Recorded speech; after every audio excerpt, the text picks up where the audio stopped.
মুহূর্তে আবহাওয়ার খবরের দিকেও নজর রাখা যাক, কারণ ফের একবার ঊর্ধ্বমুখী হচ্ছে শহরের তাপমাত্রা। সর্বনিম্ন তাপমাত্রা বেড়ে 17 ডিগ্রি, সর্বাধিক তাপমাত্রা 29.2 ডিগ্রি। ফের একবার সপ্তাহ শেষে তাপমাত্রা ক্রমশই ঊর্ধ্বমুখী হচ্ছে এবং শহরের তাপমাত্রা বৃদ্ধি পাচ্ছে, যার কারণে যে হালকা শীতের আমেজ বিগত 2-3 দিন ধরে অনুভব করা যাচ্ছিল এবং সেই শীত হয়তো আর প্রভাব পড়বে না, সেই শীতের আমেজ আর অনুভব করা যাবে না এবং সেক্ষেত্রে কারণ শহরের তাপমাত্রাও ক্রমশ বৃদ্ধি পাচ্ছে।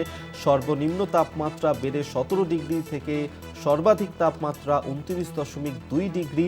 সপ্তাহ শেষেও তাপমাত্রা বাড়তে পারে বলেই জানাচ্ছে হাওয়া অফিস।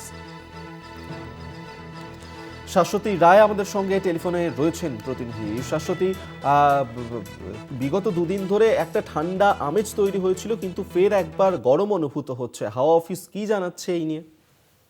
দেখো, ধীরে ধীরে শীত বিদায়ের যে প্রস্তুতি তা কিন্তু শুরু হয়ে যাবে এবং এই পরিস্থিতিতে বলা যায় যে ধীরে ধীরে এই তাপমাত্রার পারদ ঊর্ধ্বমুখী হবে এবং উইকেন্ডে সর্বনিম্ন তাপমাত্রা আরো 2 ডিগ্রি বাড়তে পারার ইঙ্গিত মিলছে এবং রবিবারের মধ্যে এই পরিস্থিতি কিন্তু আরো বেশ কিছুটা বাড়ার সম্ভাবনা রয়েছে এবং কার্যত রবিবারের মধ্যে দিনের বেলায় শীতের যে অনুভূতি তা কিন্তু উধাও হওয়ার সম্ভাবনার কথাও জানাচ্ছে আলিপুর আবহাওয়া দপ্তর।